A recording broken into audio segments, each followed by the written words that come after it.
नमस्कार दोस्तों, आज की इस वीडियो में हम डिस्कस करेंगे साइकोलॉजी के कुछ इंपॉर्टेंट क्वेश्चंस जो मेरी प्रीवियस एचपी टेट के एग्ज़ाम में क्वेश्चंस ये पूछे गए थे। तो फ्रेंड्स, इन क्वेश्चंस के मैं जितने भी आंसर बताऊंगा वो फाइनल आंसर की के अकॉर्डिंग ही बताऊंगा जो एचपी बॉस धर्मशाला ने जारी की थी। तो फ्रेंड्स, ये क्वेश्चंस आपको आगामी HP TET arts, medical, non medical, JBT, Shastri, इन सभी एग्ज़ाम में ये क्वेश्चंस आपको काफ़ी हेल्पफुल साबित होंगे। तो आपने इन क्वेश्चंस के शॉर्ट फॉर्म में नोट्स ज़रूर बना लेने हैं, रिवीजन के टाइम काफ़ी हेल्पफुल साबित होंगे। और ये मैं जितने भी आंसर बताऊंगा वो फाइनल आंसर की के अकॉर्डिंग ही बताऊंगा। तो फ्रेंड्स, अगर आप एचपी टेट की तैयारी कर रहे हो तो इसके लिए मैंने एक अलग से प्लेलिस्ट बनाई है जिसका लिंक मैंने डिस्क्रिप्शन बॉक्स में दे दिया है, आप वहां पर जाकर वीडियोस देख सकते हो। तो फ्रेंड्स, वीडियो को शुरू करते हैं। पहले प्रश्न में बोला गया है कि निम्नलिखित में से कौन सी शिक्षा मनोविज्ञान के अध्ययन की मनोभौतिकीय विधि नहीं है। काफ़ी इंपॉर्टेंट क्वेश्चन है। Which is of the following is a not a type of psychophysical method of study of educational psychology. तो क्वेश्चन नंबर फर्स्ट का जो राइट आंसर है वो आपका ऑप्शन नंबर डी है। ऑप्शन नंबर डी जो है इस क्वेश्चन का राइट आंसर है। व्यक्तिगत अभिवृत्ति को संशोधित करने की विधि जो है वो शिक्षा मनोविज्ञान के अध्ययन की मनोभौतिकी विधि नहीं है। ऑप्शन डी जो है इस क्वेश्चन का राइट आंसर है। नेक्स्ट क्वेश्चन पे चलते हैं।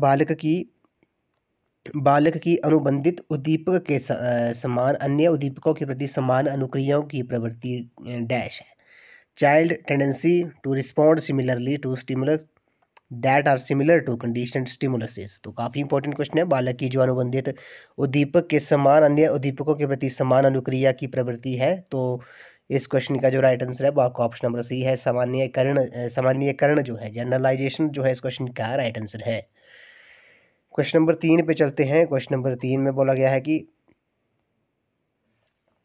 16 pf का प्रयोग डैश के मापन हेतु किया जाता है। 16 pf is used for measurement too. तो 16 pf का जो प्रयोग होता है वो किसके लिए किया जाता है। क्वेश्चन नंबर थर्ड का जो राइट आंसर है वो आपका ऑप्शन नंबर सी है। व्यक्तित्व के लिए किया जाता है, पर्सनैलिटी के लिए 16 pf का प्रयोग किया जाता है। 16 pf का प्रयोग जो है वो व्यक्तित्व यानी कि पर्सनैलिटी के मापन हेतु किया जाता है। ऑप्शन नंबर सी जो है इस क्वेश्चन का राइट आंसर है। अगले प्रश्न पे चलते हैं। बुद्धि लब्धि आईक्यू शब्द का सर्वप्रथम प्रयोग किसने किया था। ये क्वेश्चन काफ़ी इंपॉर्टेंट है। Who used the word intelligence quotient IQ first. तो आईक्यू शब्द का जो सबसे पहले प्रयोग किया था वो किसने किया था। क्वेश्चन नंबर 4 का जो राइट आंसर है वो आपका ऑप्शन नंबर ए है। टर्मन जो है इस क्वेश्चन का राइट आंसर है। टर्मन ने सबसे पहले बुद्धि लब्धि यानी कि आईक्यू शब्द का प्रयोग किया था।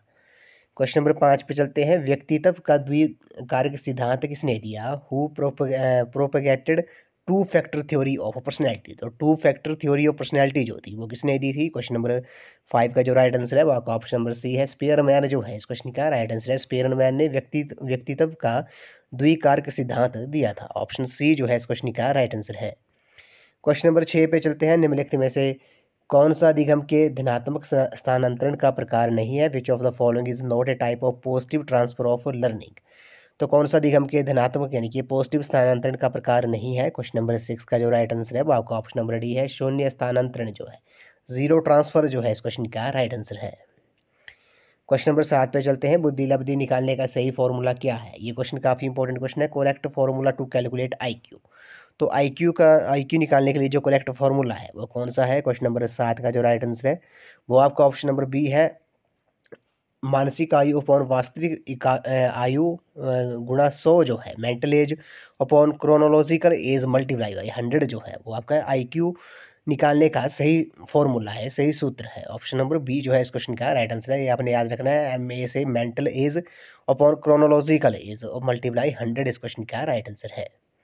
क्वेश्चन नंबर 8 पे चलते हैं। अंतर्मुखी और बहिमुखी व्यक्तित्व का वर्गीकरण किसने किया। Who classified introverts and extrovert personality. ये क्वेश्चन भी कई बार एग्जाम में पूछा गया है। तो क्वेश्चन नंबर 8 का जो राइट आंसर है वो आपका ऑप्शन नंबर ए है। युंग जो है इस क्वेश्चन का राइट आंसर है। इसने सबसे पहले अंतर्मुखी और बहिमुखी व्यक्तित्व का वर्गीकरण किया था। ऑप्शन ए इस क्वेश्चन का राइट आंसर है। क्वेश्चन नंबर 9 पे चलते हैं। प्रासंगिक अंतर्बोध परीक्षण का निर्माण किसने किया था। ये क्वेश्चन भी काफ़ी बार पूछा गया है। Who developed thematic apperception test, TAT जो है, जिसे टीएटी कहते हैं, ये इसका जो निर्माण था वो किसने किया था, डेवलप किसने किया था। क्वेश्चन नंबर 9 का जो राइट आंसर है वो आपका ऑप्शन नंबर डी है। ऑप्शन डी इस क्वेश्चन का करेक्ट आंसर है। मरे और मॉर्गन जो है इस क्वेश्चन का राइट आंसर है। प्रासंगिक अंतर्बोध परीक्षण का जो निर्माण था वो मरे और मॉर्गन ने किया था। क्वेश्चन नंबर 10 पे चलते हैं। निम्नलिखित में से कौन सा दीर्घकालिक स्मृति का प्रकार नहीं है? Which of these is not A type of long term memory. तो लॉन्ग टर्म मेमोरी का प्रकार नहीं है। इस कौन सा नहीं है? क्वेश्चन नंबर 10 का जो करेक्ट आंसर है वो आपका ऑप्शन नंबर बी है, वर्किंग मेमोरी जो है, कार्यकारी स्मृति जो है इस क्वेश्चन का राइट आंसर है। क्वेश्चन नंबर 11 पे चलते हैं। किसने कहा था कि मनोविज्ञान जीवित जीव जंतुओं के आचरण का धनात्मक विज्ञान है? Who stated that psychology is the positive science of conduct of living creatures. काफ़ी इंपॉर्टेंट क्वेश्चन है। क्वेश्चन नंबर 11 का जो राइट आंसर है वो आपका ऑप्शन नंबर ए है, सर विलियम मैकडोल जो है मैकडगल जो है इस क्वेश्चन का राइट आंसर है। उन्होंने कहा था कि मनोविज्ञान जो है वो जीवित जीव जंतुओं के आचरण का धनात्मक विज्ञान है। क्वेश्चन नंबर 12 पे चलते हैं। इलेक्ट्रा कॉम्प्लेक्स प्रतिपादित किया, तो Electra complex was proposed by. तो इलेक्ट्रा कॉम्प्लेक्स जो था वो प्रपोज किया गया था किसके द्वारा? क्वेश्चन नंबर 12 का जो राइट आंसर है वो आपका ऑप्शन नंबर ए है, कार्ल जुंग जो है इस क्वेश्चन का राइट आंसर है। कार्ल जुंग ने इलेक्ट्रा कॉम्प्लेक्स को प्रपोज किया था। क्वेश्चन नंबर 13 पे चलते हैं। प्रत्ययन और त्रुटि विधि का सिद्धांत जो था वो किसने प्रतिपादित किया था? Who propounded the theory of trial and error. ये क्वेश्चन हमने कई बार डिस्कस किया है, जब से हमने एचपी टेट की वीडियोस में कई बार ये क्वेश्चन डिस्कस किया है कि ट्रायल एंड एरर थ्योरी जो थी वो किसने दी थी? क्वेश्चन नंबर 13 का जो राइट आंसर है वो आपका ऑप्शन नंबर डी है, थॉर्नडाइक जो है इस क्वेश्चन का राइट आंसर है। प्रयत्न और भूल का जो विधि थी, थ्योरी जो थी ट्रायल एंड एरर की, वो थॉर्नडाइक ने दी थी। अगला प्रश्न है, गेस्टोल्ट का अर्थ क्या है? Meaning of गेस्टोल्ट। गेस्टोल्ट का अर्थ क्या होता है? क्वेश्चन नंबर 14 का जो राइट आंसर है वो आपका ऑप्शन नंबर ए है, समग्र रूप से, एज ए होल जो है इस क्वेश्चन का राइट आंसर है। गेस्टोल्ट का जो मतलब होता है वो समग्र रूप से, एज ए होल इस क्वेश्चन का राइट आंसर है। क्वेश्चन नंबर 15 पे चलते हैं। मनोविश्लेषणवाद का विकास किसने दिया? Who developed psycho analysis. तो किसने साइको एनालिसिस को डेवलप किया था? क्वेश्चन नंबर 15 का जो राइट आंसर है, क्वेश्चन नंबर 15 का जो करेक्ट आंसर है वो आपका ऑप्शन नंबर सी है, सिगमंड फ्राइड जो है इस क्वेश्चन का राइट आंसर है। साइको एनालिसिस जो थी वो डेवलप की गई थी सिगमंड फ्राइड द्वारा। क्वेश्चन नंबर 16 पे चलते हैं। एक मानसिक संरचना जो सामाजिक संज्ञान को निर्देशित करती है, mental structure that guide social cognition is called. तो उसे क्या कहते हैं? क्वेश्चन नंबर 16 का जो राइट आंसर है वो आपका ऑप्शन नंबर सी है, उसे स्कीमा कहते हैं। स्कीमा इस क्वेश्चन का राइट आंसर है। एक मानसिक संरचना जो सामाजिक संज्ञान को निर्देशित करता है उसे स्कीमा कहते हैं। क्वेश्चन नंबर 17 पे चलते हैं। निम्नलिखित में से कौन सा अच्छी स्मृति का लक्षण नहीं है? Which of the following is not A symptom of a good memory. तो कौन सी अच्छी स्मृति का लक्षण नहीं है? क्वेश्चन नंबर 17 का जो राइट आंसर है वो आपका ऑप्शन नंबर बी है, औसत धारण जो है, एवरेज रिटेंशन जो है इस क्वेश्चन का राइट आंसर है। क्वेश्चन नंबर 18 पे चलते हैं। सृजनात्मक चिंतन का प्रथम महत्वपूर्ण चरण क्या है? सृजनात्मक चिंतन का प्रथम महत्वपूर्ण चरण क्या है? Which of these is the first phase of creative thinking. तो क्वेश्चन नंबर 18 का जो राइट आंसर है वो आपका ऑप्शन नंबर सी है, तैयारी जो है, प्रेपरेशन जो है इस क्वेश्चन का राइट आंसर है। क्वेश्चन नंबर 19 पे चलते हैं। क्वेश्चन नंबर 19 में बोला गया है कि स्वयं एवं दूसरों की अनुभूतियों एवं भावों को देखने, समझने व उसमें विभेदन करने की योग्यता को क्या कहते हैं? The capability of understanding and discriminating the feelings and emotions of on self and other is called. तो उसे क्या कहते हैं? क्वेश्चन नंबर 19 का जो राइट आंसर है वो आपका ऑप्शन नंबर बी है, सांवेगिक बुद्धि कहते हैं। इमोशनल इंटेलिजेंस उसे कहते हैं। ऑप्शन बी इस क्वेश्चन का राइट आंसर है।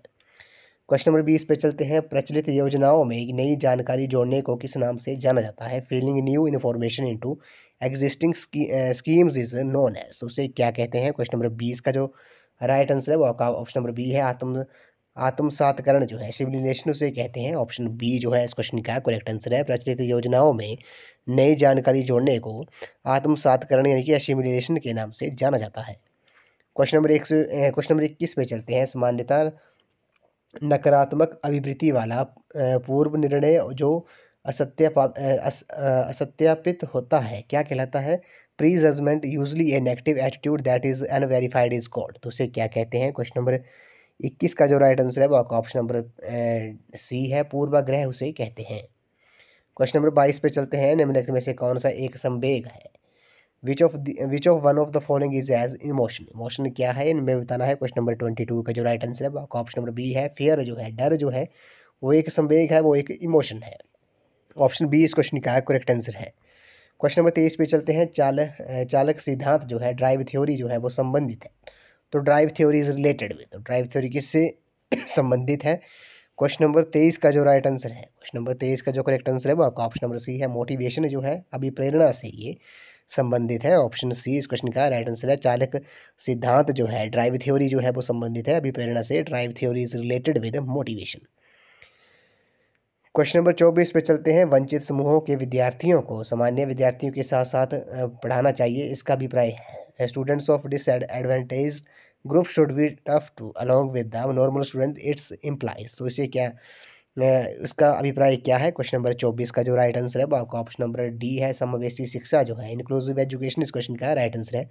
वंचित समूहों के विद्यार्थियों को सामान्य विद्यार्थियों के साथ साथ पढ़ाना चाहिए, इसका अभिप्राय है ये समावेशी है। समावेशी शिक्षा जो है, इंक्लूसिव एजुकेशन जो है इस क्वेश्चन का राइट आंसर है।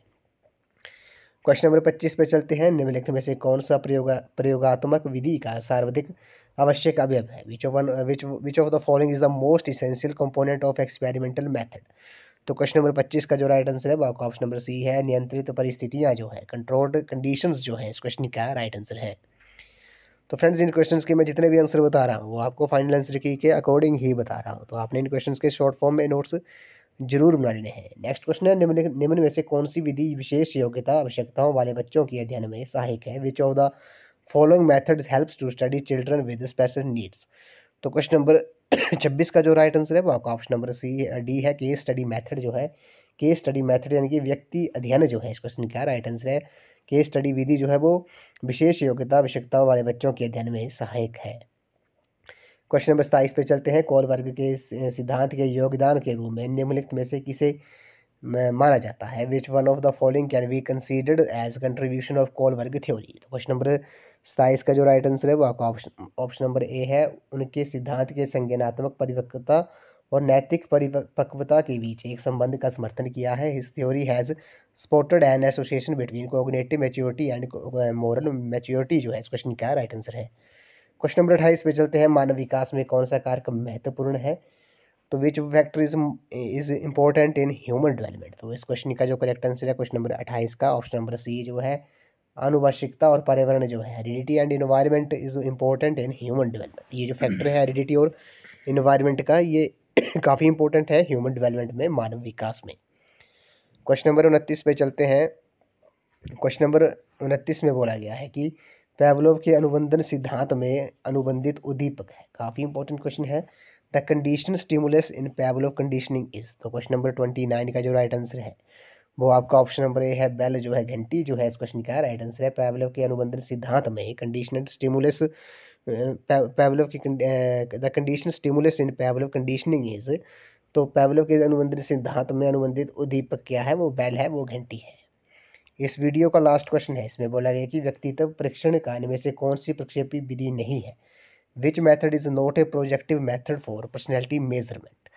काफ़ी इंपॉर्टेंट क्वेश्चन है। कौन सा मैथड जो है वो projective method personality test measure करने के लिए नहीं है? क्वेश्चन नंबर 30 का जो राइट आंसर है वो आपका ऑप्शन नंबर सी है।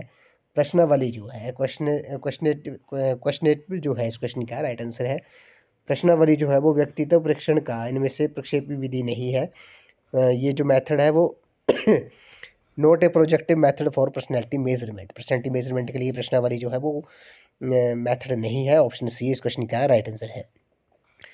तो फ्रेंड्स, आज की वीडियो में बस इतना ही। आज हमने प्रीवियस एसपी टेट के एग्ज़ाम में जो क्वेश्चंस पूछे गए थे साइकोलॉजी के, उन क्वेश्चंस को आज हमने वीडियो में डिस्कस किया, और मैंने इन क्वेश्चंस के आपको जितने भी आंसर बताए वो फाइनल आंसर की के अकॉर्डिंग ही बताए जो एचपी बॉस धर्मशाला ने जारी की थी। तो आपने इन क्वेश्चंस के शॉर्ट फॉर्म में नोट्स जरूर बना लेने हैं। रिवीजन के टाइम ये क्वेश्चंस आपको काफ़ी हेल्पफुल साबित होंगे। और अगर आप एचपी टेट की तैयारी कर रहे हो तो इसके लिए मैंने एक अलग से प्लेलिस्ट बनाई है जिसका लिंक मैंने डिस्क्रिप्शन बॉक्स में दे दिया है, आप वहाँ पर जाकर वीडियोस देख सकते हो। तो आज की वीडियो में बस इतना ही। तो फ्रेंड्स, आई होप आपको वीडियो पसंद आई होगी, तो वीडियो को लाइक शेयर एंड कमेंट जरूर कर दें। तो थैंक यू फ्रेंड्स।